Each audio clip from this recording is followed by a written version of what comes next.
Well, I had one day to work on this old girl, and so far I've taken off the fender covers and undid most of the lines off of the diff, the power or the temperature gauges and all that shit, the differential lock or whatever you call it, power lock.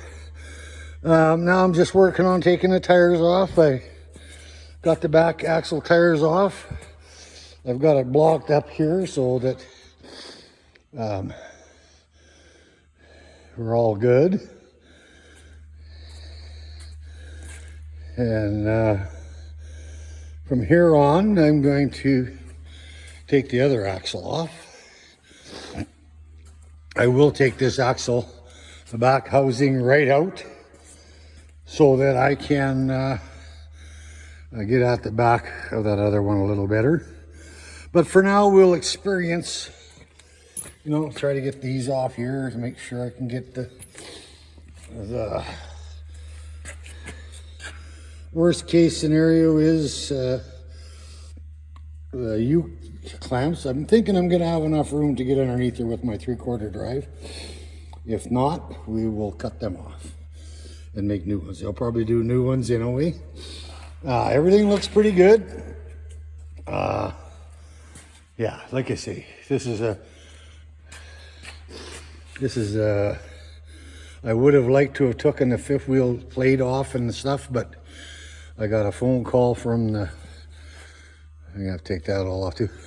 This section here, from right here on, is the back section.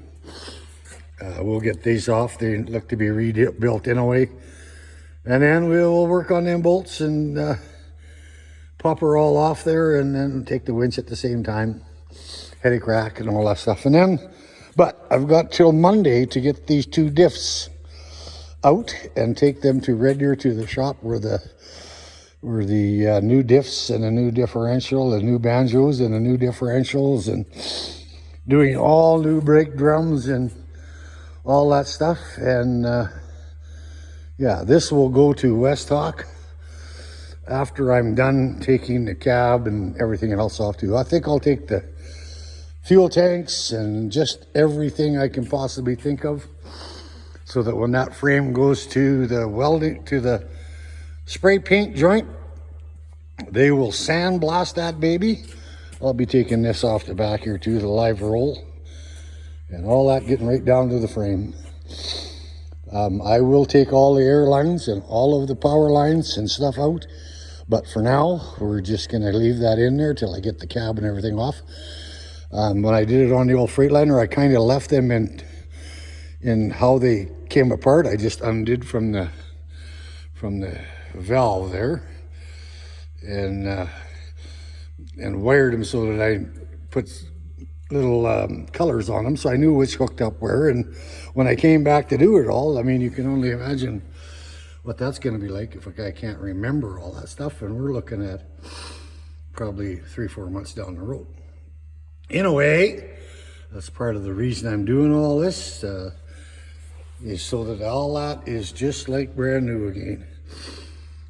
Check all the air lines, make sure there's no leaks, and yeah, and go from there. So when she comes back from Westhawk, it will have the new diffs under it, the front axle under it, and we'll see.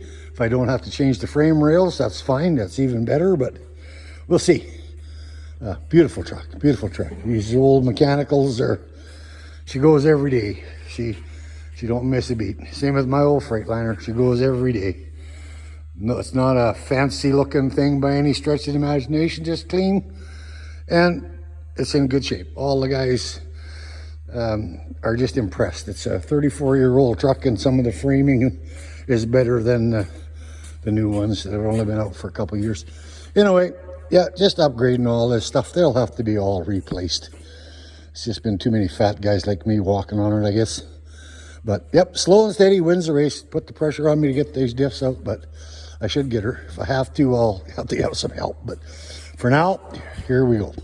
Anyway, thanks for having a look. Like I say, this may not be for everybody. It may not be for anybody, but for me, when I go to do this, I regret not having a good visual record from start, before and after, and yeah, I regret doing that. I wish I'd have done it before. Anyway, thank you very much. Have a good day.